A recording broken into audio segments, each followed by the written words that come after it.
Star Trek 57, M23, take 2.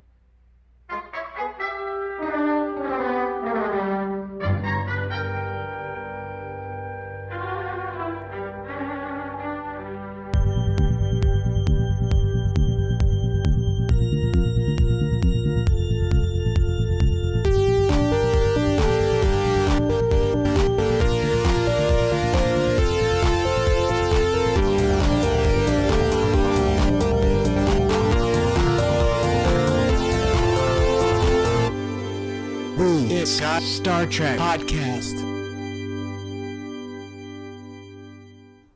What's the matter? Don't you like books? Oh, I like them fine. But a computer takes less space. A computer, huh? I got one of these in my office. Contains all the precedents. A synthesis of all the great legal decisions written throughout time. I never use it. Why not? I've got my own system. Books, young man, books, thousands of them. If time wasn't so important, I'd show you something. My library, thousands of books. What would be the point? This is where the law is. Not in that homogenized, pasteurized, synthesized. Do you want to know the law? The ancient concepts in their own language? Learn the intent of the men who wrote them?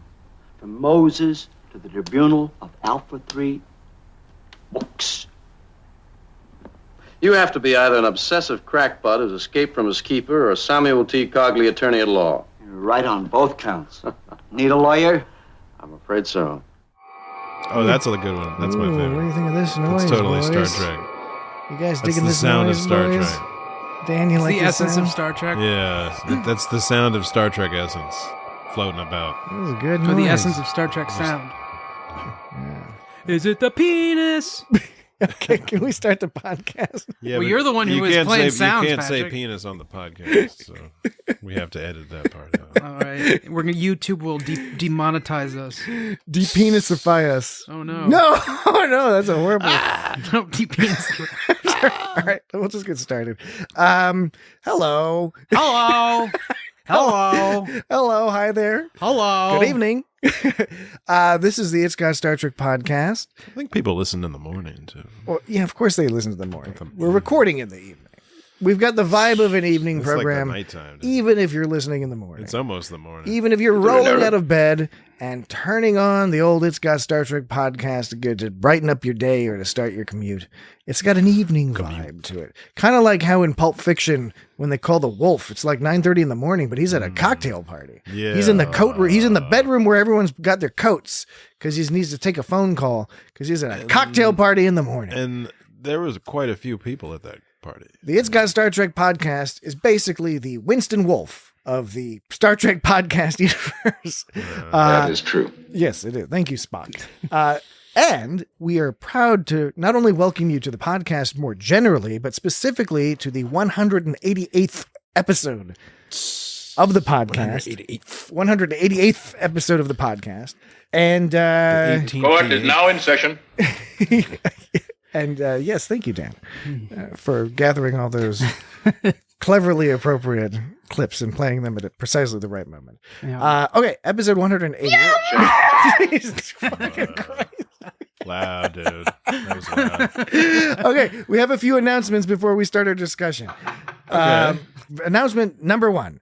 Next week, we will. I know we still have to do this week, but before we do this week, we're giving an announcement about next week, which is next week we start our coverage of Star Trek: Strange New Worlds, season 2.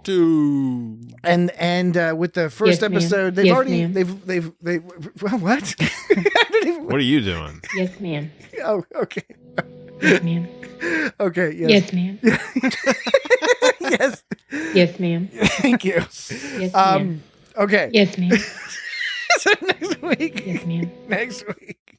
Objection. Can I have that clip so I can play that? Yes, ma'am.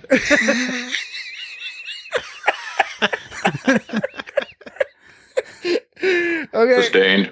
Okay. Announcement number 1 is next week we start our coverage of Strange New Worlds. Ensign James T. Kirk. we hand-selected this week's episode, which happens to be Star Trek, the original series. You did the right thing. Court Martial. We selected this partly because, or basically because we think that there are going to be some, maybe not direct references, but at least sort of flavor references to this episode, as well as to other episodes in which somebody was put on trial in Star Trek. But Well, I had to see it to believe it. but in the second in Strange New Worlds season 2 episode 2, which is titled Ad Astra per Aspera, As far as you go, sir. I believe that is going to be the whole court case with one of the characters on that show. And we saw from a preview that they have mimicked the dress uniforms that we see in tonight's episode, Court Martial from TOS. That's tight. Yeah. So that should be pretty cool. This is one reason why we selected Court Martial for this week. Affirmative. But next week, it's going to be Star Trek Strange New Worlds. That is impossible. No, okay. No, it's going to be just fine. It's going to be just fine, Dan. Okay. I'm half Vulcanian. Vulcanians do not Announcement number 2. How many times does he say Vulcanian? Like, A lot. Like it happens. A lot. Vulcanians do not We'll get to that. Okay, But announcement yeah. number 2 is if you are keen on some additional preparation for Strange New Worlds, everyone should go check out the excellent interview or multiple interviews that the Open Pike Night people did. What? Wait, what? Oh no, continue. I'm sorry. I didn't mean to interrupt your plug to Open Pike Night. Because Open Pike Night, they interviewed the whole bridge crew, everybody, Anson Mount, everybody, and it's in podcast form, but it's also on YouTube. Well, I had to see it to believe it. Yeah, well, I mean, you can see it. It's on YouTube. You just You did go to the right thing. search Open Pike on YouTube or go, any of their websites or whatever. You can find all the links to that stuff. But definitely check it out. Really cool interviews with so much of the cast. They also will be doing weekly coverage along with a lot of other folks. So there's going to be no shortage of excellent opportunities for fans to enjoy podcasts and interacting with the podcast host and all that other good stuff over the next number of weeks. Checkmate. So that was announcement number 2. Now, Announcement number 3. finally, I'm just eager to get to this analysis of Court Martial, but we have the final announcement. Announcement number 3 is that we will be covering all the episodes of Strange New Worlds, as is typical of us, as is typical of the It's Got Star Trek podcast. But there's a catch. There is a catch, a slight catch, is that I beg your pardon. is that Jesse and I happen to be headed to Europe. That is impossible. On a fact-finding mission for a couple of weeks. We're going to be doing some heavy research into sausagery and sausages and sausagery. Primarily in Austria. Dan isn't coming because he is, of course, as we all know, a world-renowned expert on sausagery. So he doesn't need to go. it would be a waste of He's already been to sausage school. a waste of his efforts. But yeah, so for a couple of weeks, we are going to be out of pocket. School verse. So That's actually what I was interrupting you about before. so we can you got explain to Mad it. Men. Okay, yeah, Good work. That's the whole point of announcement number 3 is we're going to be out of pocket for those 2 weeks. So here's the schedule. We're going to do Star Bonus Trek Janks. Strange New Worlds season 2 episode 1. Boom, no problem. That's going to be A-OK, on schedule. Everyone can be excited about that. However, the following 2 weeks, we are recording a 2-part discussion of, yes, you guessed it, Star Trek 3, The Search for Spock. I beg your pardon. Which we've been looking forward to talking about for quite some time. So you'll get those episodes over those 2 weeks. And then when we return, we will spit out some sort of rapid clip. We've done a movie. We've done one movie already. We've done Star Trek 6. Okay. So this will be the second Star Trek movie. We never talked about Star Trek 2. No, not a focused podcast. I just did that in a dream. But then we'll get back. We'll discuss. We'll provide all of y'all audio discussion of Star Trek Strange New Worlds episodes 2 and 3. They may be in an briefened form, a big meaty podcast, but they will be provided. And then when it comes to Star Trek, Strange New Worlds episode, Star Trek Strange New Worlds season 2 episode 4 will be right back on schedule. You won't even notice anything different at that point. So it'll be seamless. Now it will be seamless. That's all been explained. Now that whole chunk there is going to be utterly useless to people listening in the future. Because it will have already happened. People who aren't interested in Star Trek Strange New Worlds, which I think is probably because there won't be anybody listening in the future. That's the problem. Why did you do that? I think the AI will listen to podcasts. Everyone talks about the AI, and they're all like, "Oh, we're training the AI on our internet data." No, the AI is digging that. The AI is slurping that up and having a good time. The AI's job, the scientists created the AI and then sat it down and said, "Your job is to read the internet. Just go out and have fun." So the AI is hanging out on Wikipedia. Court is now in session. And and all that jazz, Netflix and all that, slurping up all that stuff. Okay. All right. I think we've gotten through the primary announcements. That's as far as you go, Some sir. scary premonitions, perhaps. Okay. I'm going a little overboard with the sound effects. What, you are? With the sound sprinkling. Since when? Since now. I'm just like peppering everything with sound effects. I'm going to use my mouth sounds and sprinkle all over the microphone. You got some kind of Tangelo or Apriconius it's or a something. halo. It's a halo. What is that? Is that what that thing is called? It's a halo orange? That's the company. That's the name of the company. Yeah, but it's their own breed of citrus whatever. Tangerinos. Clementine. We live in a peculiar time. No, I was saying that I'm sort of going a little bit manic with these sound effects. I realized as I'm playing them, I'm playing a lot of sound effects. Oh, so that's your own judgment. What if other people think you're not playing enough sound effects? Well, then just let me know and I can keep You're about to going. be like, fuck this. I'm not wrong. Whatever I do is right. Too many notes. Too many notes. Good old Amadeus. Wolfgang Amadeus Mozart. Oh, we're going to go to his home. Yeah, we'll go to his house and be all like, yo. I beg your pardon. Right. And whatnot. Okay. Star Trek TOS. Season 1, episode 20. Court is now in session. Court martial. Yes, that is now an appropriate clip because we are now in Inquiry session. will determine whether a general court-martial is in order. They don't have a Commodore too often in Star Trek. In TOS, they had him a fair amount, and then they kind of went away. Cool. Yeah, I do like the Commodore. Geordi was a Commodore in Picard. Yes, I forgot about that. And there was Commodore O, I think, or They something. had that Commodore 64, I think. There aren't a lot of episodes where someone from the crew has to order a crew person to their death. They did it. They approached that. I know it wasn't the point of the episode of the fact that Kirk had to, order Finney to death. But and I guess technically he didn't because It wasn't quite the same. It wasn't quite the same because I guess the idea was he pressed red alert, signaling to Finney that it was time to go, and then so I guess it wasn't quite ordering to their death. The difference is ordering somebody on a suicide mission, like in that simulated version of the test with Troy taking the command test, when she realized she had to murder Geordi LaForge. And holographic Geordi looked so sad. He looked so sad. He was like, okay, all right, I'll go die horribly with radiation burns, plasma burns. Yeah, Plasma burns. It wasn't quite like that, but it was an interesting episode. It's intense. It's a talky episode. Mm-hmm. Kirk is a stoic badass for most of the episode. Not all of the plot or legal stuff quite legal holds stuff together. Was goofy. The lawyer dude's pretty funny. Oh, Cogley was great. He's classic. He's a classic character. Yeah. We can debate some of his philosophies when the time comes. Mr. Cogley. Mr. Cogley. There was some of the court stuff. For example, there was the whole speculation accusation. There was a part where Shaw was saying, how can you dispute the finding of the log? Spock says, I don't dispute it. I merely state it's wrong. She's like, on what do you base that statement? Spock says, I know the captain. He is in. And then she interrupts and says, please instruct the witnesses not to speculate. And that's when, Spock goes, I am half Vulcanian. But then so she's accusing him of speculating. It's fair enough. Okay, I don't know that then she speculates later. She like with McCoy, she's basically just exactly. making all shit those up. dudes have already decided that that Kirk killed that dude on purpose. So everybody's all quick to judge already. He totally killed that guy on purpose. So that's that was exactly the point I was getting to. Patrick was when she goes, psychologically, doctor, is it possible that Lieutenant Finney blamed Kirk for the incident? And he's like, it's possible. And she says he could have hated Kirk through the years, blamed him, blah, blah, blah, for promotion, blamed him for being given command that he wanted or whatever, correct? And McCoy keeps being like, he could have.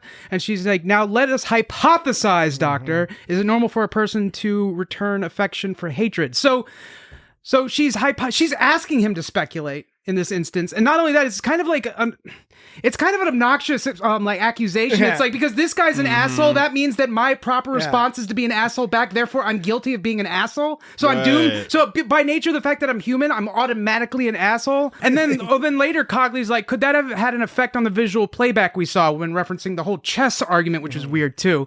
And she's like, object, the witness could be making a conclusion. And then Stone agreed with her there. So there she's accusing Cogley of making a conclusion because he's talking about the chess game having an effect on the visual playback. And this is after she already asked for the doctor to hypothesize, which was after she got on Spock's case for hypothesize. It was all weird. It didn't, you are courts martial are usually stacked doing a good analysis in favor of the prosecution. That's sort of the whole deal. Do you think that Lieutenant Shaw is Captain Liam Shaw's grandma? I was wondering about that. Do you think he called her Meemaw growing up? Hey, Meemaw.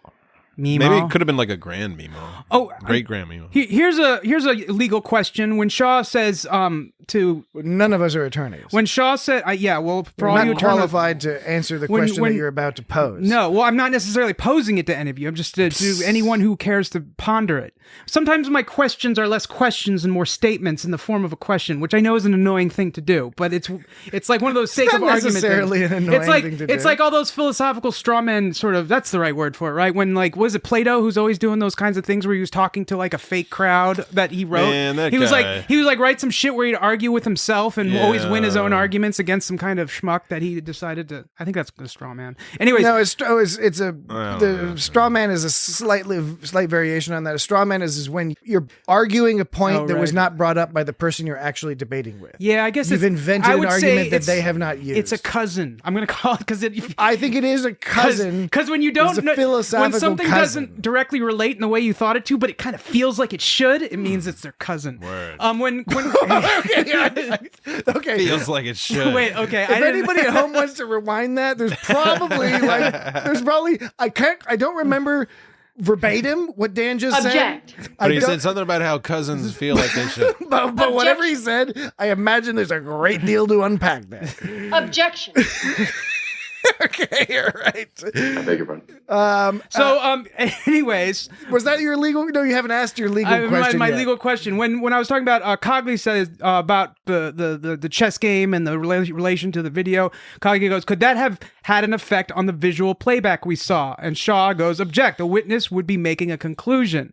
And then Stone says, sustained. But then the way Cogley fixes his question is he asks the same question, except he adds the word hypothetically to the beginning of it. He says, hypothetically, if blah, blah, blah, blah, blah. So, and apparently in a court of law, if you ask someone to speculate and you're objected for it and you're sustained in a Starfleet military court, all you have to do is add the word hypothetically Pythagoreanly speaking to the beginning of it, and then you win your argument.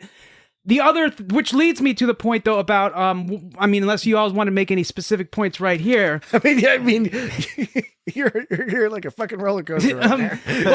I do not want to stand in front of it. Okay, so your question, Dan. My point now. I've moved on from the question. Okay. So this whole thing, hypothetically, this whole thing, and now it's this new thing. This whole thing about You're gonna get to the point. How the chess thing was related to the video thing. So maybe this is a question, or if anyone has any insight on this. So it says she goes someone either, or no, I think it was Cogley. Someone said this. Someone either accidentally or it's not important. Somebody. Words have identical meaning regardless of which character stated them. It was and what those characters' motivations. It was Spock apparently. So. He goes, someone either accidentally or deliberately adjusted the programming and therefore the memory banks of that computer. I think that was Spock. Yeah. Referencing the chess game because Spock knew that the chess game was rigged or that was fucked up somehow because he shouldn't have been able to beat it. He should have only, by logic, have been able to stalemate it each time. As a quick aside, Kirk which is a hilarious way to play chess. Did Kirk not imply that he always beat Spock in chess? He did imply that. Kirk is always portrayed as very book smart and clever in certain ways. Yeah, he goes, you may be able to beat your next captain at, he goes, it's not all, you may be able to beat your next captain at chess. So Kirk should have been the one programming the chess thing, not Spock, but that's neither here nor there. That's a good point. But it's interesting that Kirk can beat Spock at chess. All right, so what you're kind of alluding to, but I think, Spock's the kind of guy that would play himself at chess. There's a lot of pieces to this episode, and again, overall, I never classic entertaining episode. Okay, go ahead, because I thought I think what you're getting at is that some of these things don't make sense, right? Okay, and the way to make them make sense, in my opinion, is a 1960s lack of understanding of computational science, such that they're inelegantly stating. Okay, I believe they're inelegantly stating that what's his name, Lieutenant Scary Face, Finney. Yes, Finney. That he deliberately edited the logs to frame Captain Kirk. Yeah. But the problem is the way the lines are spoken is unclear whether he edited the log specifically or just did something wacky to the computer, so the computer did all sorts of crazy stuff and just happened. It looks like he just pulled out some cables in a Jeffries tube. Well, one presumes that the whole point, like if you're working backwards, and this is where some parts of this plot fall apart a little bit. If you're working backwards from the plot, Finney did he know about this storm coming up? Did he know it was going to get to red alert level? We're moving on to the next subject, and I just have to get this point out. I just have to get this. No, it's okay, because you're basically, yes, that would be a good summation of it, of what's going on here. What he said is Spock saying someone messed with the chess game. Cogley goes, could that have had an effect on the visual playback we saw?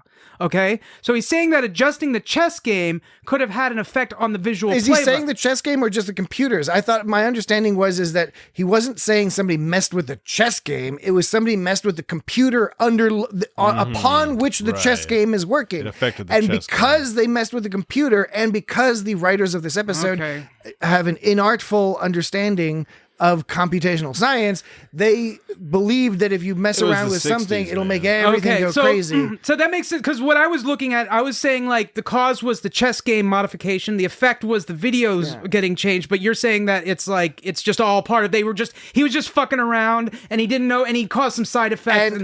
He was like, you saw what Kirk, he went into a Jeffries tube and like rearranged some cables. Like that's what that dude did. And the thing is I come to these conclusions because it was amateurish. They're the only way to sort of wrestle any sort of sense into this plot line, which still has some holes in it.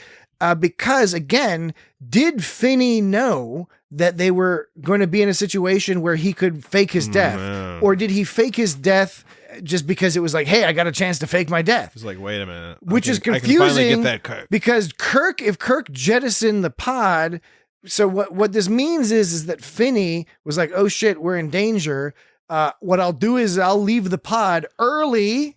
Maybe he was well, I'm saying maybe he was abandoning his post, and then Kirk jettisons the pod, and then Finney is like, oh, I can get back at Kirk now. And I've been mad at Kirk, but I guess I haven't told Kirk. So just a fortuitous situation for Finney. It wasn't premeditated. It's a little confusing as to where, and then, but he had enough skill to modify. They modified video. They not just the record, the video of itself, which I guess you could say would not be that difficult because you could just make one light blink sooner than all you would have to do to doctor that video is to make a light blink. Well, but still, they're today in the year 2023. You just gotta like ask Adobe Premiere with the AI plugin to be like, oh yeah, just change that. Yeah, shit. but we have internet though, and they don't. That's true. I mean, all rules are off. It's a fair point. Yeah. But there are a few things surrounding the whole plot. Again, was it a something he did because he just happened to have the chance to? I guess so. I guess that makes sense because it doesn't seem like he plotted the actual dangerous storm. We right? do know he was a third-rate officer that was jealous of Kirk. There's also this whole issue. But all those guys liked him better than Kirk. Well, they were giving Kirk some shit. Yeah, they were really, for some reason, it was like everybody was just Kirk, you totally did that shit. And Kirk was, he was so composed thughout the whole thing. Yeah. Like, he was composed like this whole fucking episode. Yeah. This is like they were jealous Kirk is sort of Kirk. badass. He's just totally serious the whole time. This was everybody's was like, now they're gonna get that Kirk, and we don't have to like compete with this asshole anymore. I did feel. They were I just mean, jealous of Kirk because he's totally awesome. If I were Kirk, and the problem is they don't really have a lot of follow up. Certainly not on this topic, but I would like to see Kirk for the rest of the original series, like run into these guys occasionally, and be like, "Fuck you." I know. It's like, hey, fuck you. You didn't believe me. You believe the goddamn computer over me. Yeah. What kind of friends are you? What kind of colleagues are you? They were really being. It's like, hey, I'm the captain of the Enterprise. What are you the captain of? Yeah, the Intrepid, the New Jersey. The New Jersey. Captain of the New Jersey. Yeah, I guess it went on to do some good things. It was in that museum in the Picard season 3. Well, it was the only one hanging around. Yeah. All right. Oh yes, but Delaware got blown up. A couple other things on the Finney business, right? So his daughter is understandably upset. It wasn't clear to me whether his daughter lived on Enterprise or not. Probably not, because in Kirk's era, the Enterprise did not generally have family aboard. Mm-hmm. That was a change made in the Next Generation years and onward. Yeah, where did that girl come from? So presumably they somehow scuttled this girl to the starbase. Yes. Yeah, it seems like there was just like a movement against Kirk, and they were just kind of plotting. But there you are. But the thing about this girl is first she's screaming at Kirk. Mm-hmm. Understandably, she's upset, and she perceives him to be the cause of her father's death. All right. Died. Mm-hmm. But then, not long after, she's all coming into Kirk's lawyer's office, and that was a weird reporters being scene. all like, I guess it's Kirk's place, and saying, I thought that was going to lead somewhere, but it didn't really lead anywhere. There's a whole bunch that doesn't lead anywhere. He's all like touching her shoulders and yeah, so weird. Well, 1960s. I know. What an awful time. They put a little girl in there. They would surround her with a bunch of old dudes. Oh, really old dudes. This is what the family audience wants to see. Mm-hmm. But she then says, I learned from Mother and all the letters Dad sent home to Mother about Captain Kirk, about how much he loved Captain Kirk. So I now know he didn't do it on purpose, right? Mm-hmm. Okay, but like I don't know what when did those letters stop? Like basically, when did Finney's grudge start? Did it start way back when, years ago? Confusing. And it just continued onward, even as Kirk gave him a spot on the Enterprise and all that other stuff. I'm just confused as to like how long has this grudge been happening? Seems like Finney almost blew up a fucking ship. So like, come on. And did he have like a nervous break? Like towards the end, it really looked like he was having a total that guy was breakdown. whacked, dude. He was crazy. He was totally crazy. He had crazy eyes. He was like doing some like all sweating, evil mastermind plotting and stuff like that. I love the service more than any man ever dared. He was not convincing as a good captain. You're wrong. Because he kept saying, "Look, I'd be a better captain than you." And it seems like they would have already caught him on some kind of psychological, problems. He would have been flagged. And I mean, been in counseling. There's section 44. Just with the Finney plot alone, we can talk about the court case stuff in a little bit, but all that Finney stuff, it's weird because overall, I did really enjoy the episode. I think there's punctuated bits of very kind of interesting stuff. I was pretty entertained for whatever reason. I'm not even really sure why I was entertained. Partly, I think Shatner's stoic Kirk, it was pretty excellent to watch. Mm-hmm. I think it had some of that classic Spock and Bones and various combinations of people, Cogley's in here trying to help save the day and save their friend. No Scotty. And very few of the other crew. This was one of my favorite Finney lines. I'm a good officer, as good as you. As good as you. As good as you. As good as you. The episode also had a pretty awesome sci-fi, definitely for the time, sci-fi conclusion that for this sort of like little murder mystery stuff was fun with the whole heartbeat business, right? Mm. And you watch this episode and you realize, that's other shows have kind of done variations on that sort of solution. And who knows, maybe these authors got it from somewhere else. Check out this heartbeat Edgar sound. Allan Poe. Yes, it is similar, evocative of Edgar Allan Poe. These are people's heartbeats. It's like a funky bass groove. Yeah. Turn it down a little. It goes on for 20 seconds. It's pretty long. That's a good one. It's a good clip. It's a good long clip, Dan. Well, you know what they call me. You know what they don't call me. Well, we know what you don't like to be called. They don't call me Daniel Short Clips. All right, yeah. So Dan, okay, this is just to unpack it for any new audience members. Last week we stumbled upon the nickname Danny Longclips for Stumble Dan upon over it. there. We crafted it because Dan That's as far as you go, sir. because Dan was playing a number of fairly long audio clips, and No.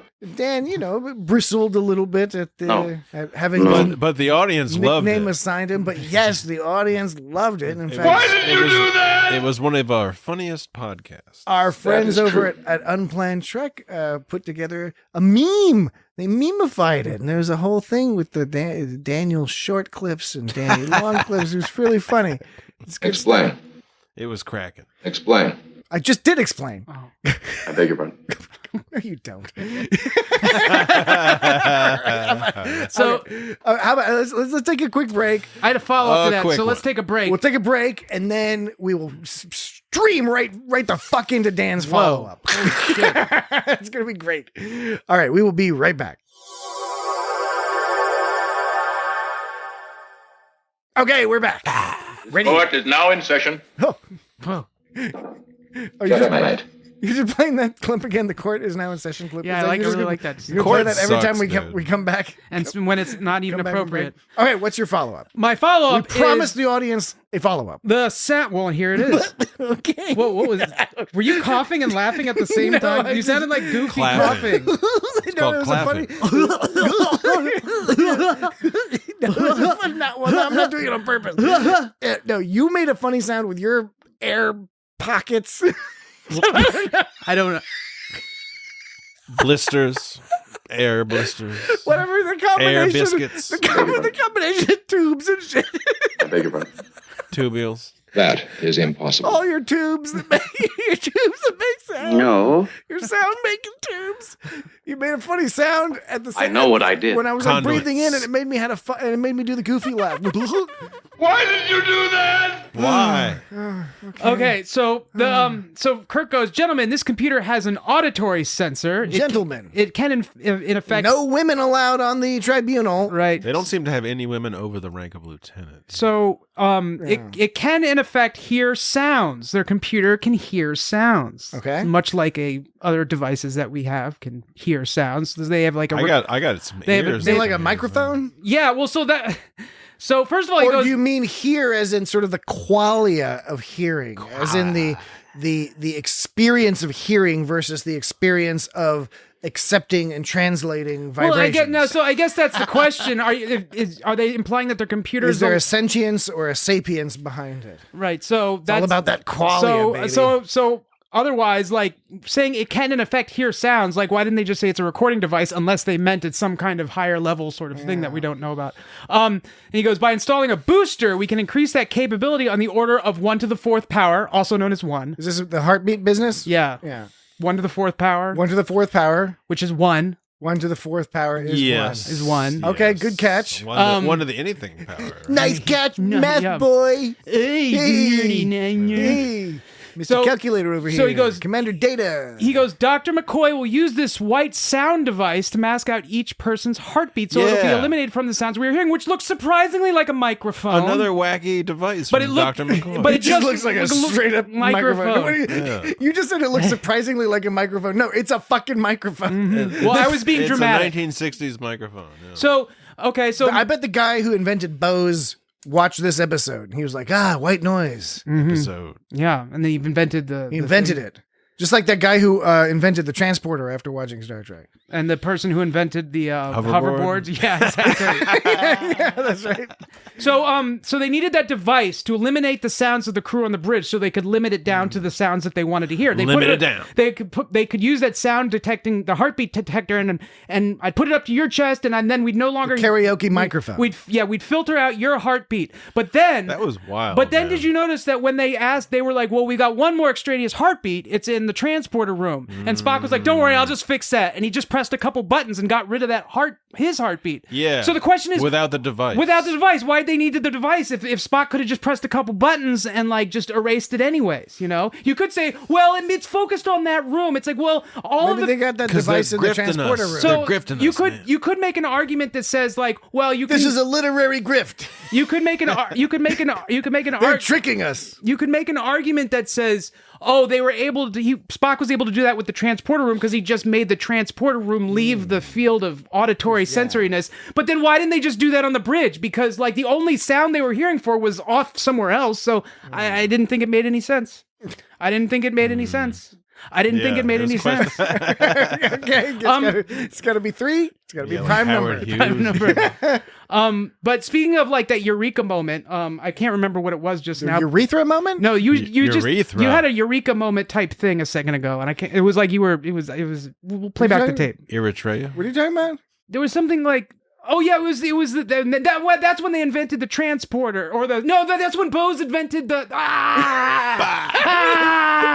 I got it. My favorite type of podcasting is when I just get to sit and watch Dan have a conversation with himself. Wait a minute. That's right. That time, like a minute ago when Patrick said the Bose guy was listening and learned about like white noise and invented these Bose and and was able to filter out and he was able to filter out the sound. Yeah. Okay, are we done? We're all good. We're okay. Just like, so when that's a eureka moment. Here's a eureka moment in this episode that they didn't play up as much as normally, which I appreciated. They didn't overplay this. When Kirk says, "No, it's not all bad, Mr. Spock. Who knows? You may be able to beat your next captain at chess." Kirk out, and Spock just goes, "Chess." That's the eureka moment when Spock is like, "Chess." Yeah. That's the whole thing. Normally in a movie or show, they'd be like, Spock's character would be like, "Chess, Kirk, you're a genius, chess," and then he'd run out of the room and get into a lab coat and cook up some chemicals or something. Or play chess. or play more chess. Yeah, that's not Spock's style. But that was the eureka moment when Kirk said chess, and he's like, "Oh, chess, of course." So I wanted to bring this up because this was another issue with the plot where we are presented with this dilemma where Kirk has James T. Kirk.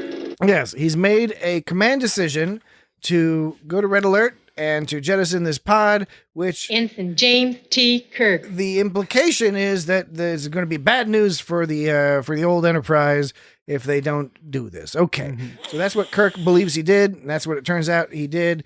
Now, when presented with contrary evidence, somewhat justifiably, you could say, the Commodore et al.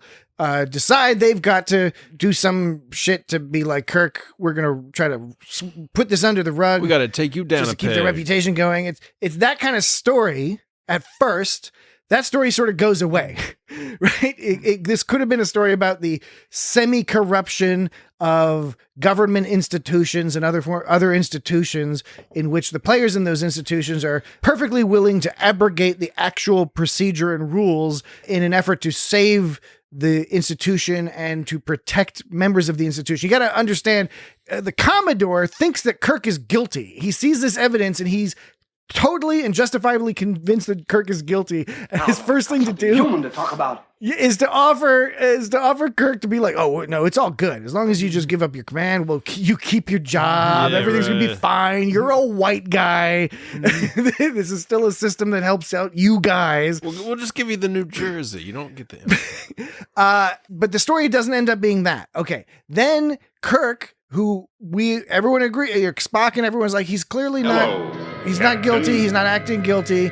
The audience, I don't think, ever thinks he's guilty.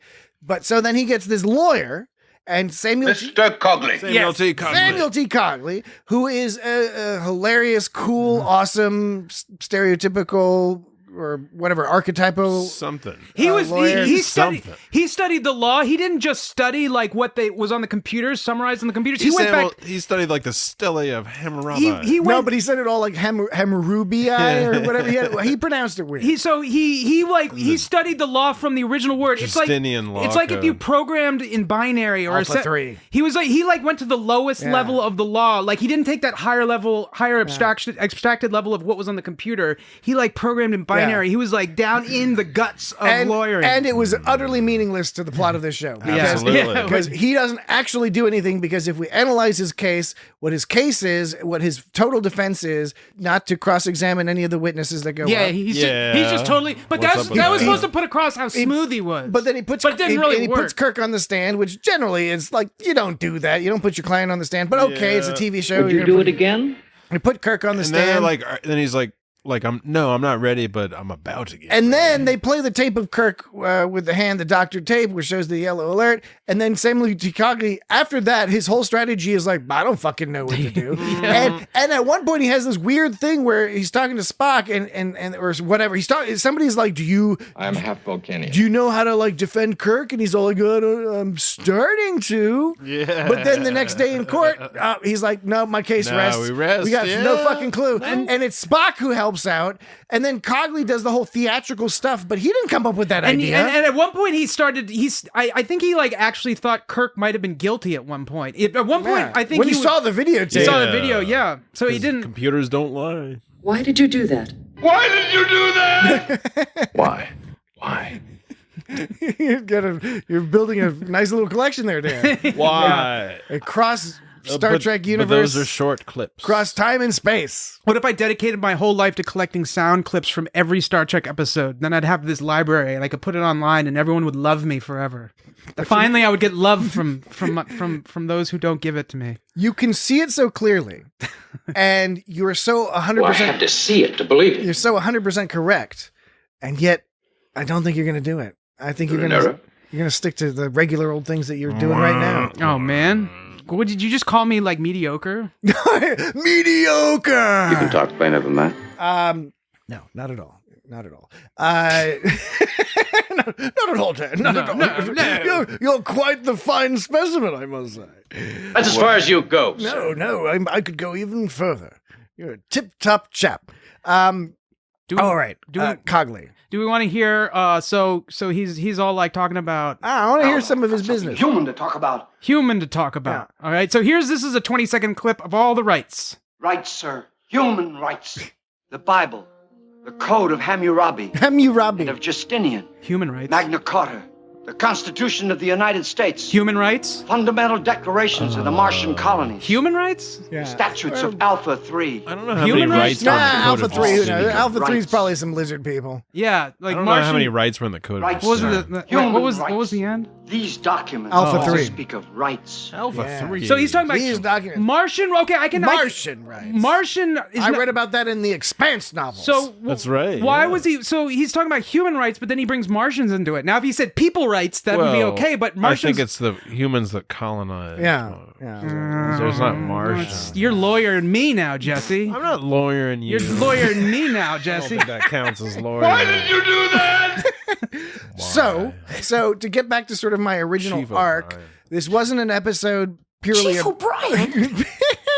This was not an episode primarily about sort of the pseudo corruption of institutional organization. Right. This was not an episode about Cogley winning the court case by making a profound argument. Mr. Cogley. He does make a profound argument about the idea of being able to cross-examine your accuser. And this exact line of thinking has been used in various jurisdictions against things like, for example, red light cameras or speeding cameras. Oh yeah, I was thinking like that was pretty prescient. It was prescient. Yeah, because the whole like you compute. But then there's a whole shadiness he goes into, the little at odds with TNG. sort of when Cogley's talking about the right. Oh, this is the part you're talking about. Elevating the rights of a computer. Cogley says the rights of cross-examination, but most importantly, the right to be confronted by the witnesses against him, a right to which my client has been denied. He goes on to say, and I repeat, I speak of rights. A machine has none. A man must. My client has the right to face his accuser, and if you do not grant him that right, you have brought us down to the level of the machine. Indeed, you have elevated that machine above us. Data would disagree. Well, as with the measure of a man. But Data's a different kind of machine than the kind of machine they're not according to Pulaski.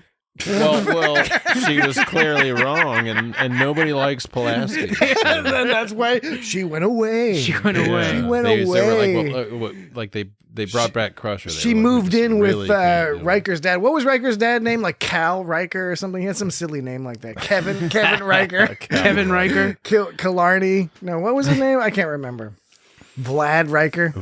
Nah. It's dead. I'll remember it. Killed it. Steve Riker. It's definitely not that. I'll remember it after we finish recording, no doubt. And I'll be all aggravated about it. I think it's Ken or it's Clive. God damn. You're damn right. I don't even know how we got there, but so it is definitely different than what TNG argues later. Even though, yes, I agree, they are Dan. They are different types of computers. It's not quite. The same you agree thing. with Jesse. No, I agree with both of you. No, but you said I agree, Dan, that they're both different types of computer. That's a point Jesse made. Oh, because Jesse make that point? Because even in TNG, the data is different than the computer. There's the positronic brain business. Positronic, discotronic, but technotronic. But that's not the argument that actually wins. It's a passionate argument, but it doesn't win the day, right? Mm-hmm. Because he still would be found guilty if it was just based off of this evidence. It's not until the whole Spock business, figuring out that something's goofy with the computer, sort of semi-inexplicably, the computer has been altered in some way that leads them. Vulcanian. Now, this is when the writers start doing this whole hiding the information from the audience thing, because now Spock is whispering into Cogley's ear, and then Cogley's all like, okay, we're going to go to the bridge and we're going to do some goofy stuff on the bridge of the Enterprise. And then so they have a little discussion there, and then they're all like, okay, now we're going to no, actually they go to the conference room first, and then they're all like, okay, now we're all going to go to the bridge like a fucking field trip where they're just tooling around the ship. And then it comes down to sort of a Columbo moment, except instead of Columbo, it's like Spock working in tandem with Cogley, who is doing all the dramatic stuff, but it really seems like Spock is the one who came up with all this stuff. Mr. Cogley. I am half Vulcanian. So, yeah, in that sense, the episode is sort of uneven. Yeah, Spock sort of saves the day as usual. Cogley, what did Cogley really? Cogley he was just there to be entertaining. Dramatic. He was entertaining. He had an odd philosophy about books. I like books. No, but his philosophy about books made sense in the sense that, like I was saying earlier, he studies law on a lower level. He doesn't, because he was specifically saying what's on the computer is sort of it's identical information provided in a more convenient format. No, what he was implying was that the computer, what was on the computer was sort of a summation of what was on the books. He says it's homogenized, or it was, I can't remember the words he used, pasteurized or something. I know, but I can only take it from the literal reality of it, which is it's perfectly easy to type in the words into the computer, so the words are identical, yes, so the information's identical. Okay, this is the line. It says, this is where the law is, not in that homogenized, pasteurized synthesizer. So what I took from that was that what was in the computer wasn't verbatim of what was in the books. It was all sort of summated by... I took it just at him being like an asshole. Well, which is why I was making... Because it's ludicrous that they wouldn't have copies of everything in the computer. Okay, well, but that's why I was saying it was kind of like a lower level viewing of the law, like kind of like programming binary, because you're not... He was naming all the standard shit. Because you're not depending on somebody else's summation. You're getting at the words as they were originally written, but you're saying that you don't think they... No, it doesn't make sense that they would summarize the words into a computer, but like, why not? Sure, why not? Why would they not have a copy of the Magna Carta in the computer? Right, or the Bible, or the Hammurabi. You can read that. None of us get to read the Magna Carta in the original language. We wouldn't be able to understand what it I in the took it original is there was so many laws that they just had an express Cliff's Notes versions for all the lawyers because they got all the good stuff, and he went past that. He went to the part that a bunch of scholars a bunch of law scholars got together and were like, these are the important bits. I agree with that, and it passed by committee. All of that I agree with. The only thing I think is silly is that it has to be in book form, and he beams. What does he do? Beam in thousands of fucking books and just he's got a whole throws them all over the thing. Like library of books. It was very dramatic. Well, I had to see it to believe it. It was fun for dramatic effect. It was just a little silly to be like, oh yeah, this book is going to be helpful for your case. I would be nervous. I would be like, oh shit, my lawyer is fucking nuts because you can get all these books. He didn't have to beam them all into my shit. This guy's a rascal. Now, that being said, I like Cogley. I think he was a very entertaining guy. He's very smart, tenacious. I love the gag at the end where Cogley takes up the defense of Finney. I think that was cool.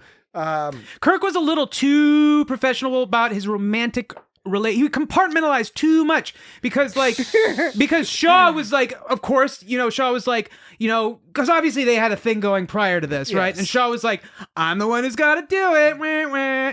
And so it's like, I get it. You're referring when she explained to him that she was going to be prosecuting his case? Exactly. I don't know what other perverted thing you were thinking, but that's not what I was thinking. No, I wasn't thinking of it. I just was clarifying because the way you phrased it was, I'm the one who's going to have to do it. And then you did a funny thing with your hands where you're like, I don't know. I guess I'm the one who's going to have to do it.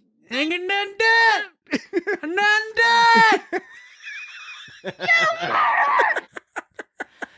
What? So she was like, I'm just going to do my job and what jobs are for, and it doesn't matter what's going on between you and me, but we got this job to do. Well, what I was going to say is that that's an appropriate thing for her to do, of course. But right afterwards, they're immediately back like, she's like, I'm glad I lost. He's like, yeah, let's make out. I know. And it was like right in front of everybody on the bridge. That's my favorite thing. My favorite part of the whole episode is they frame that whole thing. It was like Arrested Development episode. Exactly. It was like Arrested Development where they frame it where they're all private and they're having this private conversation, then they make out, and then the camera pans back to the whole fucking bridge crew. So fucking hilarious. That was great. Like, showed like the camera crew. If I were Kirk, I don't care how awesome Kirk is. If I were Kirk, and maybe this is why I'm not Kirk. This is the one reason why I am not Kirk. This was the reason? Is because I would have to take a few days. I'd need to take a breather and be to make out with the prosecutor? No, to take a few... No, to take... No, I honestly thought that's what you meant. Well, I'm getting to that. Okay, all right. He's not a predator. No, I would need to take a few days and because I'd still be mad at her. I know it's that she was just doing her job and I totally respect her, but there'd be emotions that at play. It's like I couldn't shake from my head. There'd be a whole thing where like, I know you were doing your job. I know you were just doing the right thing, but I can't help these feelings I have. I'm so mad right now. I'll make out with you, but just give me 5 days.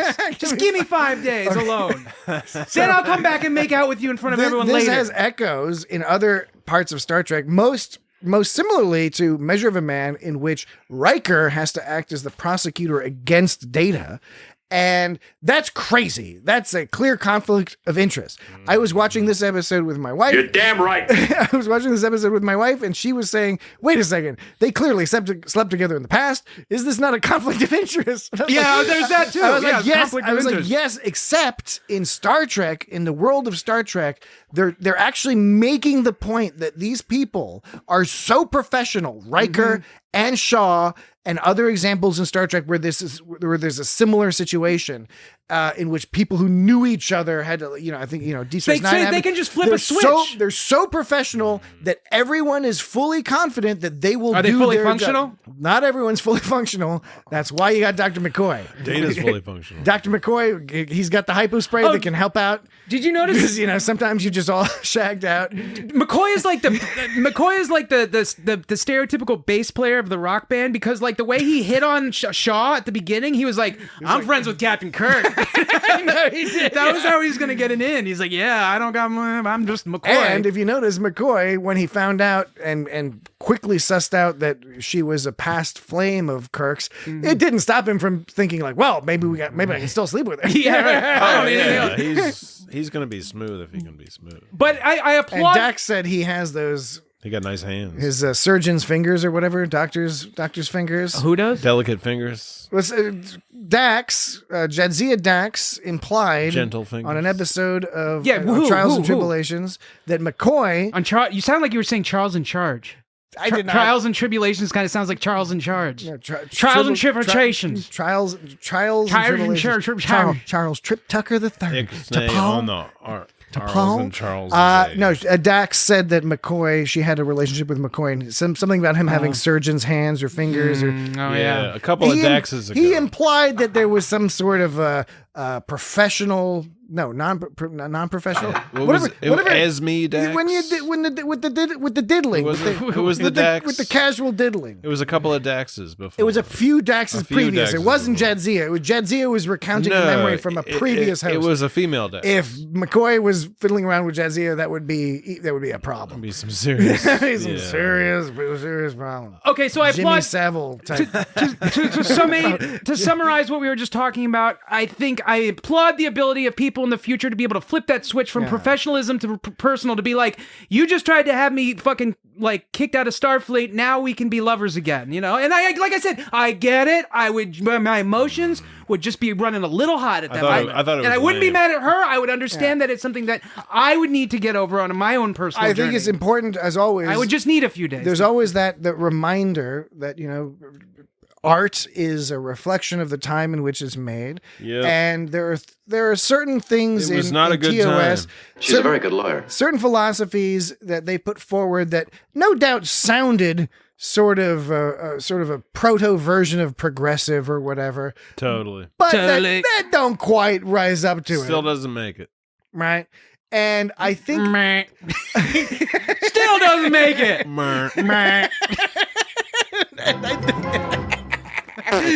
And I think my view is that and by the way, this is not just Star Trek TOS. Star Trek up to the current day will often espouse a certain philosophy that we're not going to agree with necessarily with every philosophy that they put forward, and they're often conflicting. Star Trek contradicts itself. It is not a unified ideology that is totally internally coherent, and that's fine. Okay, I will explain. Why? And what I mean by that is a couple of things in this episode. First of all, we already touched on it, but the whole like human versus computer business, I think it was an interesting discussion, but it was very much leaning on the whole like humans are good, computers are bad. Computer bad. Here's how like computers are potentially a problem. I like computers. Now, the points they made were good, but I think like it was a little bit simplistic and, as Dan noted, very human-centric, specifically human, in a show with a bunch of aliens that are also sentient and have rights. So that was... Right, sir. That was an aspect. I also, the whole Cogley business with the books, again, I was like, I don't think, in TNG, they're not going to be arguing that you should have a bunch of books around. In TNG, they argue that, sometimes some books it's nice to have I think what a lot of people today think, which is like, yeah, books are fun. It's nice to have a book, but there's ebooks too. And it depends on your mood, the vibe is. I still think it was just a summary of the laws, and he was getting at the real truth of the laws. Well, not by virtue of the fact that they're books. I just think that a committee of lawyer scholars got together and summarized a bunch of books into a computer. But I trust, like into an application, like an app on your phone. Yes, but except they don't have smartphones, but they have tablets. But they have tricorders. But I don't think there would be any difference in tricorders are different than communicators. But I trust my Our friend. tricorders and communicators are the same. Sir, I trust that you will allow for the scenario that I may form an opinion based off of a previous opinion and conclusion that I've made. That is impossible. No, I've made a conclusion that differs from yours, and because my conclusion about the computer database is slightly different, my opinion and reaction to it is also going to be different. And so that's why it's important that we get down to the old brass tacks. Nitty-gritty. To the nitty-gritty. No. Yeah. No. Yes. Yes. You're wrong. I am not wrong, sir. I'm infallible. Well, speaking of, you were talking earlier about how the show shifted around in terms of what the point of the episode was going to be, right? Yes, the writers weren't. It was not a consistent. So the last 10. It was not consistent thematically. So the last 10 minutes of the show, I'm sorry, I'm watching Jesse intently. He's going to sneeze. He's got a case of the sneezels. I'm Mr. Sneezy. Sneezels. Yeah. Jesse's got Jesse's got sneezels. All right. So the last 10 minutes was like its own thing altogether. It turned into some kind of weird, like there was that fucking awesome fist fight that was clearly had a stunt double playing. The top of the hair was all fluffy. Hilarious stunt double, obvious stunt. Both of them stunt doubles for the other actor.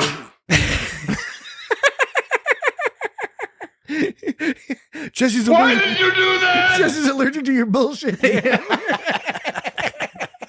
Yes, ma'am. Yes, ma'am. Oh my god. All right. So It's got my nose. Stunt business. Stunts. So the stunt double, the Kirk stunt double had poofy hair. Poofy. It was obviously poofy. They didn't even try to like hide their faces. And if you watch, you notice that the Kirk's torn uniform was more torn than the stunt double's torn uniform. I did not Kirk's notice torn that. uniform was like over his shoulder. He exposed his Well, shoulder. because he's got those sexy Canadian shoulders. Yeah, the stunt double didn't expose his shoulders. So I think they did that on purpose. I bet The William best Shatner, shoulders come out of Toronto. I bet William Shatner Toronto, Ontario. I bet William Shatner and everyone in the room was like, we gotta expose these It's shoulders. the shoulder capital of North Yeah. America. But that was quite a fight that happened there. And then and then there was all this like It's from swimming in the lakes. swimming in the lakes. It's from going up and down to the CN Tower on a ladder. The where? The CN Tower.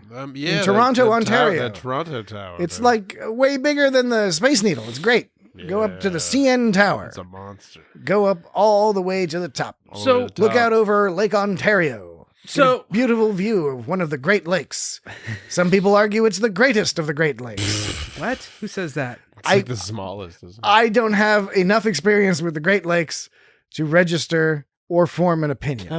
Well, you gotta have an opinion. I don't have to have I an don't opinion. think you have to. There are many things that I can remain neutral on. I can vouch for Lake Ontario being a pretty awesome lake. Yeah. I It's don't neat. know how great it is in relation to the other lakes because Well, the other ones are bigger. I haven't been to the other lakes. I haven't been to the old Lake Huron It's or like Superior Lake is the bigger Michigan one. or Lake Superior, when one would presume. Huron That's the best is, one. is quite large. Also. Wow.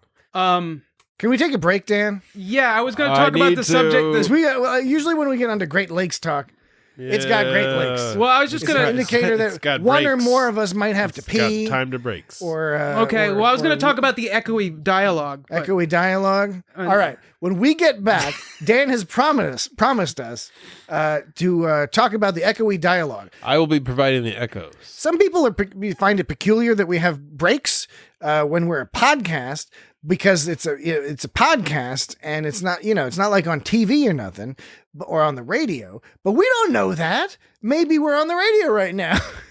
Or, You're wrong. No, like in the future. We And don't then know what's they need going to on. have like a place to put the commercials, and they squeeze the commercials in there. Maybe this is the future. And then when they go to commercial, you want to entice the audience to come back after commercial. So you have to promise The things future. like that. Dan is going to be. What are you going to be talking about, Dan? Beaten and Echoes? savaged, and he told me where he had sabotaged the prime. Sabotage. All right, Dan's going to talk about echoey audio when we get back in just a moment. But until then, we will. We will be right back. Sabotage.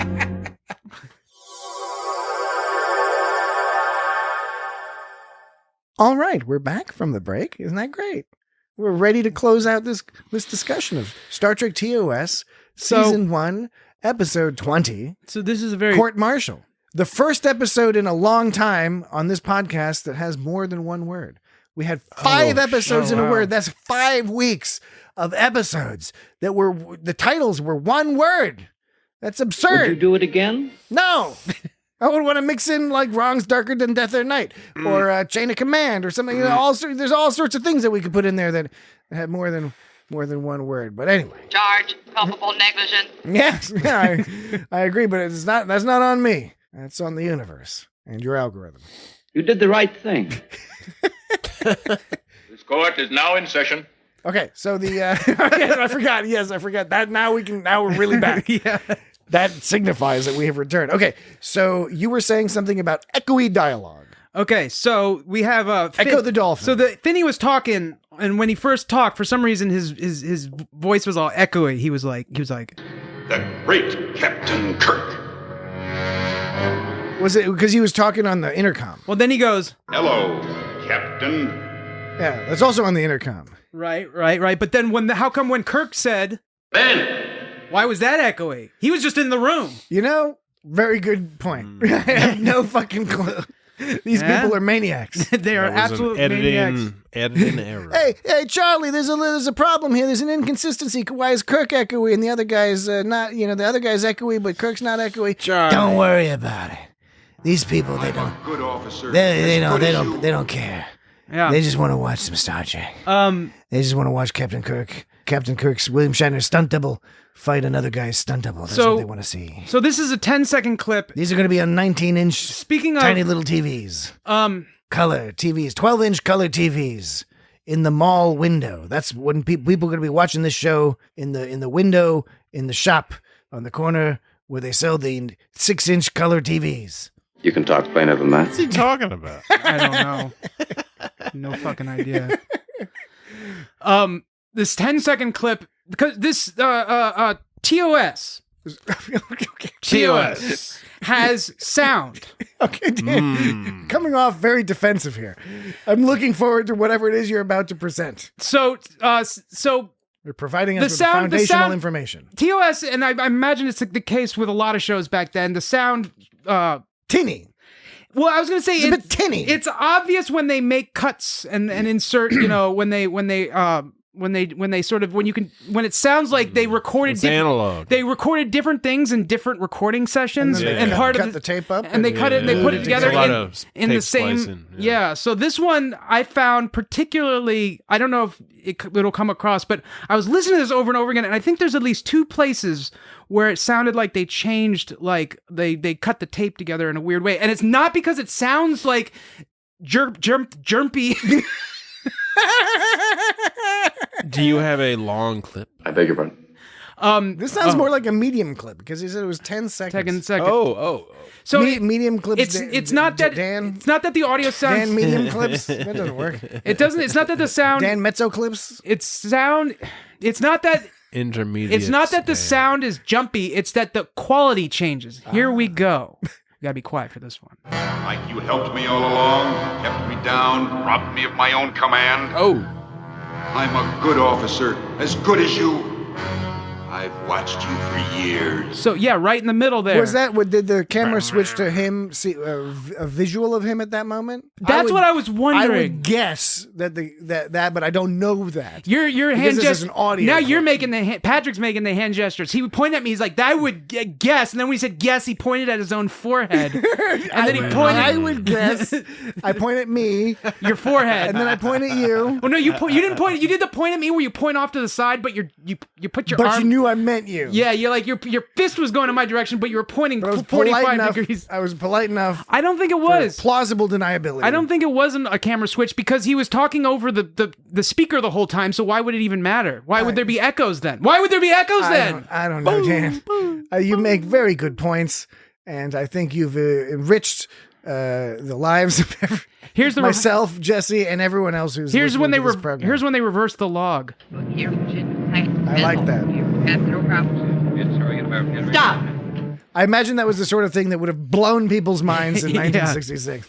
Somebody's sitting there watching TV and they'd be like, "Holy fucking shit! Did you just see that?" There are you got to say one thing about TOS. I think it has, of all the Star Trek series, the superior music blurps, like the music splats. Oh yeah, they've got good music splats. Yeah, there was this. I like the. I hope you play my favorite one. That one? No, I mean that's a bell. Which, by the way, I bet we'll see that in Strange New Worlds. Yeah.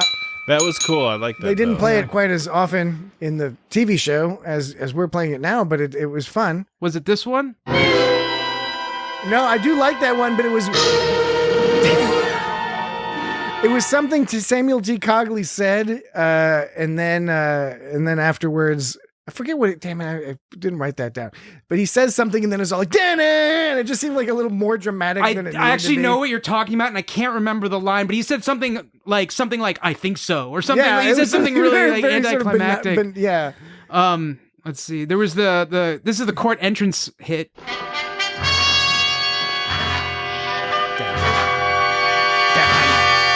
That was the court entrance. It was all ponderous. Here's the romantic endish music.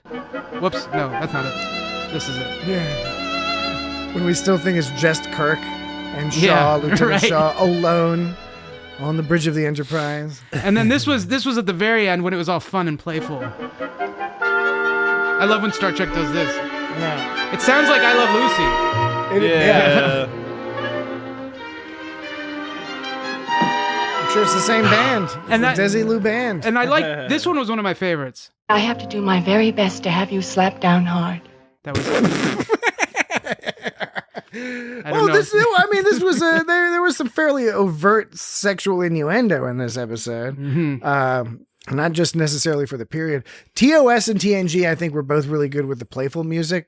TOS even better than TNG, but TNG had some good playful music too. Mm-hmm. Not to denigrate the playful music of the rest of the shows. They had good playful music too, but it wasn't quite as charming. It wasn't quite as campy. And we haven't lost all of the camp in Star Trek, and Strange New Worlds did some good campy stuff last season. But it's been a long time since we've had some of that good old fashioned earnest camp, like you get on. Ernest goes to camp? The camp that Ernest went to. Ernest goes to camp. Not Ernest P. Worrell going to camp. I'm half Vulcanian. Ernest P. Worrell maybe half Vulcanian as well. That would explain a lot. Do you want to hear all the dialogue for that end? From the whole episode? From the whole episode? This is a new feature we're providing. Get an audio version of the episode. Dan takes out all the uncomfortable silences. No, this is the ensign being questioned at the stand. This is all of her dialogue put together. Yes, ma'am. Yes, ma'am. Yes, ma'am. Ensign James T. Kirk. Ensign James T. Kirk. Yes, ma'am. Ensign James T. Kirk. Yes, ma'am. Yes, ma'am. Any more of those quotes? Well, can you guess this audio? It sounds like Finney's daughter. And it sounds like when she's screaming at Kirk, maybe? Is that when she's screaming at Kirk? Why you killing You murderer. Yep, you murderer. You got it. I got it. What about this one? The duty roster. Well, there's not much mystery to that. That's Kirk talking about the duty roster. I just wanted to say duty roster. You didn't like when people say duty. The duty roster. This is the type of thing that attracts the 1-star ratings. In the course of your duties. The duty roster. Why Finney? His name was at the top of the duty roster. He blamed you. He may have blamed me that he never rose to command a ship, but I don't assign jobs on the basis of who blames me. It was Finney's turn, and I assigned him. This is the last question. Talapov. Oh, that's a good one. This Talapov. is an advanced level one. You got any guesses, Jesse? Talapov. Sounds like a vodka. It does. Talapov. Or an astronaut or a cosmonaut. Talapov. Oh yeah, or just someone with that last name. Sergei Talapov. Talapov. Like Sergei, he's Talapov. Talapov. He's a member of Starfleet, but still has communist Russian attitude from Soviet Union. I'm a good officer, as good as you. I'm a good officer, as good as you. Do you give up? I do give up. Well, I had to see it to believe it. Explain. They're about to lop off the captain's professional head, and you're sitting here playing chess with a computer. To lop off his professional head. I'll play it. Well, I had to see it to believe it. Explain. They're about to lop off the captain's professional. Yep, to lop off. It's a good reminder, of course, that the stakes here, they were high, but they were not, no one's going to die or anything like that. It was Kirk's professional career and sort of the honor of the innocent that was at risk here. My father. My mother. All right, so you said that was the last one of your secret code words. Those are my last secret code words. Cool. Cool. Neat. Where do we go from there? I don't really know. I don't know, man. I don't know. No. What else was there about this episode? We talked about the ending. We talked about. I'll tell you what you found. Nothing, right? Cogley stuff. Kirk had a lot of like old timey like. Because everyone always talks about, William Shatner's like delivery and stuff like this, but he sounded like a 1940s dude a lot, like this line. I'll tell you what you found. Nothing, right? Yeah. And then there was this one. So that's the way we do it now. Sweep it under the rug, and me along with it. That sounds like some kind of like old-timey 1940s. No, I agree with you. And I think another thing to buttress that point was... Okay, I said buttress. I wouldn't even think about that. was it point that got you off? Did you get off at point? Dan looked legitimately offended. He was like, wait, what? You talk too plainly. Please talk less plainly. I demand it!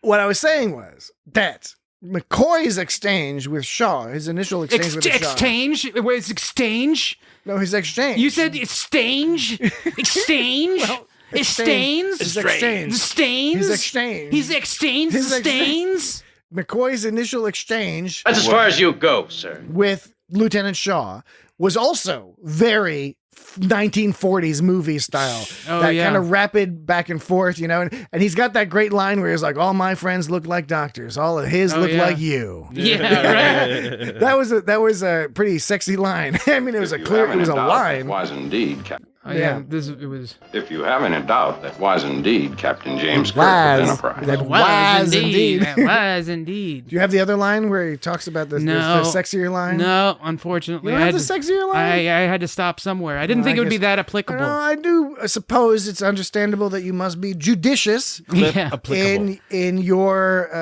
application of the slicing machine. I was already like not... The audio slicing machine. I wasn't very judicious in this episode, and I was really starting to be like, I gotta say no to some of these things. Like, for example, I recorded this for some reason. 4 years, 7 months, and an odd number of days. Like, why did I record that? And that's another 40. That's another 40s line. Yeah, and an odd number of days. Not that I'm counting. Oh right, yeah. Answering of a rhetorical question like that. Yeah, that's totally like what they do in old movies. Rhetorical question? What are you talking about? It was a rhetorical question. Which was? How long has it been? Yeah. It's the it's a question that does not require a precise answer. Well, I know what the fucking definition of rhetorical is. That was the rhetorical question. I wasn't suggesting you didn't know what a rhetorical question. I was just explaining the context to the specific question. Okay, that's impossible. 1940s. Okay. Any other business? Any other business with this episode? Well, that's kind of a weak way to sabotage the Enterprise. You mean just yanking a bunch of wires out? Yanking a bunch of wires and like messing with the orbit. It's gonna fall out of orbit. Wait, what? Do what? They were falling out of orbit. No, what was Kirk doing? What was Kirk doing? I think he's prompting you so he can play something, but you have to say the password that you don't know. But so you said something that would have prompted it, but he didn't click it in time, so now I have to say it again. So Dan's looking at you. No, the opposite of fixing. Sabotage. Okay, there we go. All right. Thank God. Okay, I was really worried for a second that we were going to... I honestly thought Dan was going to jump over the table and fucking strangle your ass to death. That's the kind of thing, it just seems like it's very easy to fix. Even like if Kirk didn't fix it, like somebody else would. It's the Enterprise. Okay, somebody on the Enterprise is they smart beamed enough. Everybody off. That was the funny part. It was okay, so you bring up an excellent point, Jesse, because the whole plausibility of this end bit, which is that Finney sabotages the Enterprise in such a way that, yes, the orbit is decaying, but also, for some reason, they can't beam off the ship or beam more people on the ship or send shuttle up or use tractor beams or something like there's sabotage. There's all these, it's very convenient that they create this threat that, by the way, nobody seems threatened except for Finney. Finney is the only one who's like, oh my God, my daughter's on board. Yeah. I don't know about that whole bringing their daughter on board to get involved in that. That seems like kind of that's shady. And by the way, she's probably already fucked up as it is. Like, well, that's gonna. I mean, like, I'm saying, not through any fault of her own. Put me in her place, and I would be fucked up too. She didn't behave like she was. She was doing everything a reasonable person would do. Okay, well, yes, agreed. In addition to that, we again have to sort of work backwards from what's presented on screen to figure out what people's ideas and motivations are. Human to talk about. So Cogley. He says he's got to run an errand. We find out that this errand is to go retrieve the daughter, Mr. Cogley, and bring her onto the ship. Now, presumably, the only reason they did this was because they knew or suspected that Finney was going to sabotage the ship and that they wanted to make him feel bad about it, or get him to reverse the problem by having his daughter on the ship and she was going to die too. What was he going to do? Well, Sabotage. So, it's like, what? Really? That was why they were going to bring the daughter. They were going to put the daughter's life at risk. It just, the threat didn't seem to be there at the end. At no point did it really seem like the Enterprise was actually in any danger because, again, they're going to beam people on, off, etc. Well, there was a moment that I found questionable that they did put someone in danger. Speaking of putting things in danger, because you were just talking about putting things in danger. Yeah. Yes. You with me so far? Yes. When Danger. When Kirk is all being like Danger Mouse. When Kirk and Finney are all like confronting each other or whatever. Okay. Hansen. Oh no. No, I wasn't. Are you gonna play the thing? I wish I would have remembered to do that. Like, but I didn't even realize. People do like that. People like the whole Hansen thing. Yeah, I know. But people like are fans of that. They were fans of that. But that was a Star Trek Picard season 3 thing, not a Star Trek TOS season 1 thing. No, it wasn't. But you're talking about Hansen. Wow, I wish I'd remembered that. Okay, well, and Hansen. You're the one who brought up Hansen. I didn't even realize I brought up Hansen until this. I mean, there's people listening that don't even know what the fuck we're talking about. Yeah, I know. We just keep saying Hansen. We just keep referring obliquely to this Hansen thing. It was on one of those episodes of Picard. Man, we've given you so much time to search this. Like, what the fuck is going on? I know, right? Like, what can we possibly do to vamp anymore? You got to screw loose, Dan. Hansen? What? Hansen? What are you talking about? I said Hansen. Isn't that the trigger? I'm trying to be a good boy and play the trigger word. I'm trying to be a good boy. I just don't want to get in trouble. The Hansen trigger. That sounds like a Tom Clancy novel. Out next month. The Hansen trigger. Even though Tom Clancy's been dead for years, there's going to be a new Tom Clancy book. Yeah. So is Hansen. Hey, Hansen. Okay. Hansen to biochemistry lab. That was way too long. Hansen. It took way too long, and this bit is way too long. Captain Riker. Commander Hansen, go make sure that those manual locks are off. He sounds like he has a cold in that clip. Commander Hansen. All right. Lots of... Hansen LaForge always calls me Commander 7. You had to get the end bit on. Okay. First, I will reiterate my minor critique of that it should have ended with something having to do with 7 and not with Hansen. I agree with you. I never changed it, and I probably should. I personally justify the inclusion of that clip based off of the headcanon assumption that Captain Liam Shaw from Star Trek Picard Season 3 listen to Hansen. Is related to is related to Lieutenant Shaw from this episode. Okay. Is that what we're going with? We're going with that. Wow, we really took a long walk. And we got to the point where we had to play it. It became necessary to play. But the problem was it was way too late. And so, but like at that point we had to play it simply to close that end. It's like, it's already over. It's already it's already fucked up, but you have to play it. Just to pull back the podcast curtain a little bit for the audience.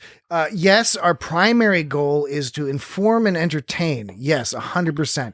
But occasionally these things come up where those two goals have to be put to the wayside, and our obsessive needs must be assuaged. We must assuage our needs. What do they call that? We must sate ourselves and have the prime numbers and the even numbers or odd numbers, whatever you're into. What is it? It's like the fallacy of lost buckos or something. Like, dude, you're just making some shit up. Like when you gamble and you lose a bunch of money, so you gamble more because you've already sunken cost fallacy. Yeah, it's the sunk cost fallacy. We were in a sunk cost fallacy. What did you call there. it? The fallacy of lost sunkos. Lost buckos. Buckos. Yes, sunk cost fallacy. Because we've gotten so deep in it that like at that point we were like we have to, and we're still talking about it. You could argue that is an example of the sunk cost fallacy. I would argue that it isn't because of the whole meta entertainment that's derived from it. Sure. I know that it's not appropriate for us to mention that should be a conclusion that is drawn within the mind of the audience member. Mm-hmm. So I've made a bit of a podcasting faux pas by calling it out, but just for the purpose of this debate, I thought that was necessary. Okay. All right. So Captain, you were talking about Hanson. I should play the song. I won't do it.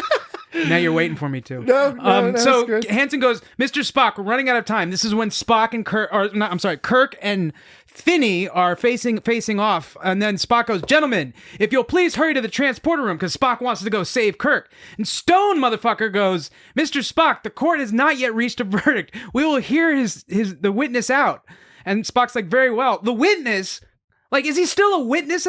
Technically he's a witness, but Kirk's life is at risk. Shouldn't that matter more than a witness's testimony? Yeah. He's treating it like a witness testimony. I thought that was silly. Yeah, then that related to what you were saying because you were talking about bringing Jamie aboard. Was it supposed to like be something about anyway dangerous stuff? And I was just thinking like that was a really odd way to get the witness's testimony. It's like, well, let's put Kirk's life at risk. Let him fight it out, and maybe he'll reveal something. Like, I don't know.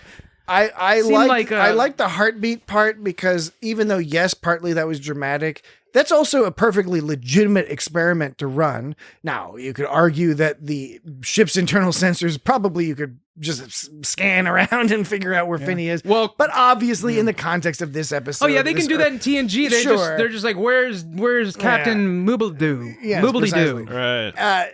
Okay, so we'll just take it for granted that they can't in this context. Captain they can't do that. Moobledy-doo. So I liked all the heartbeat stuff.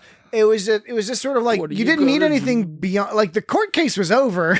Yeah, it was over when it was clear that the crime that Kirk was being accused of did not occur, and the extra dramatics were for the sake of the television program and not for Captain Kirk. And the other guy was the actual criminal. Yes, Finney was the actual criminal, and I guess he's going to jail.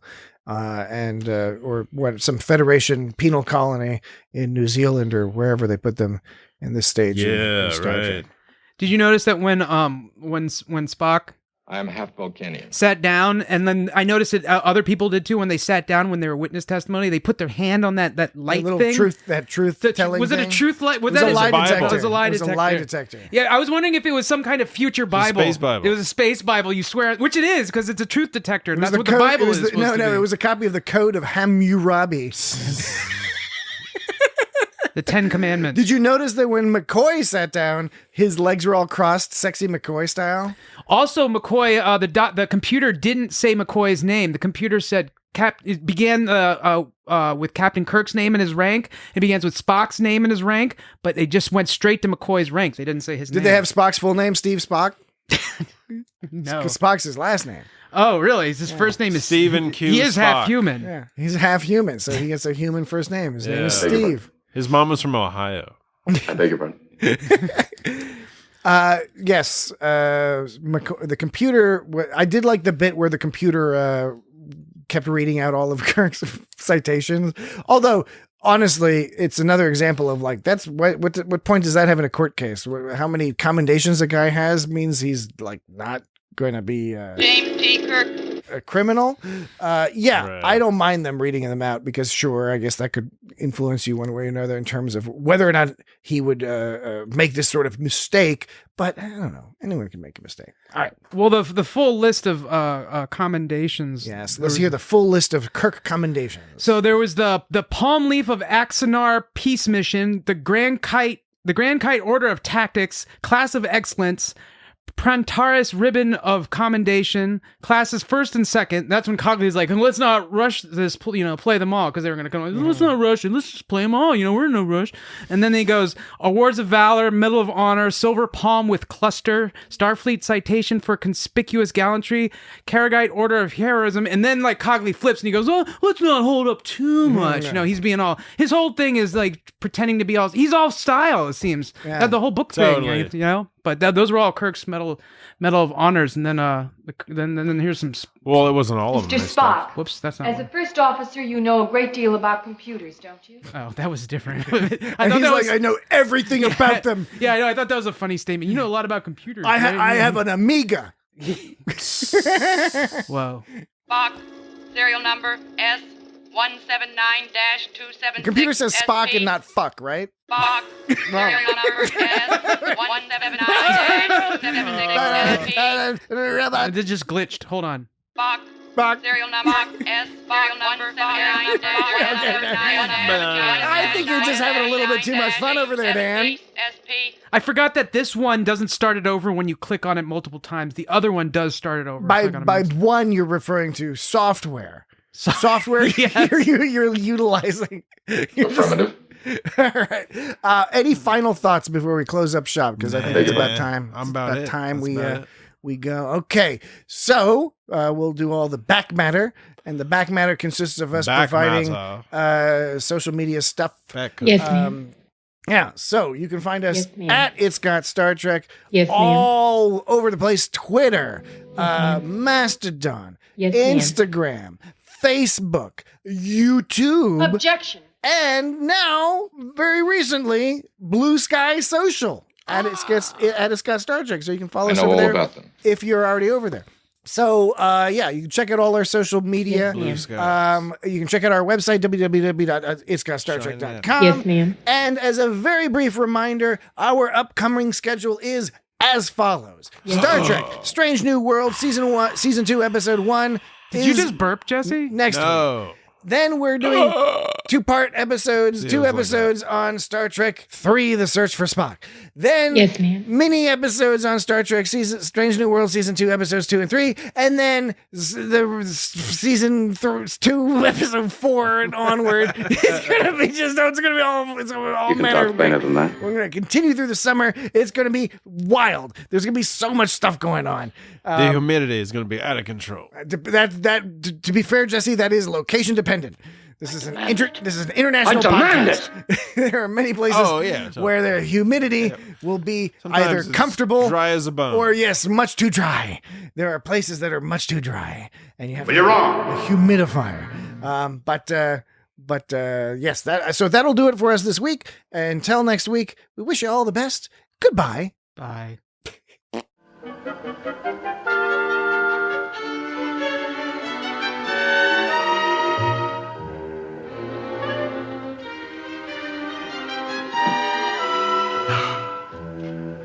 She's a very good lawyer.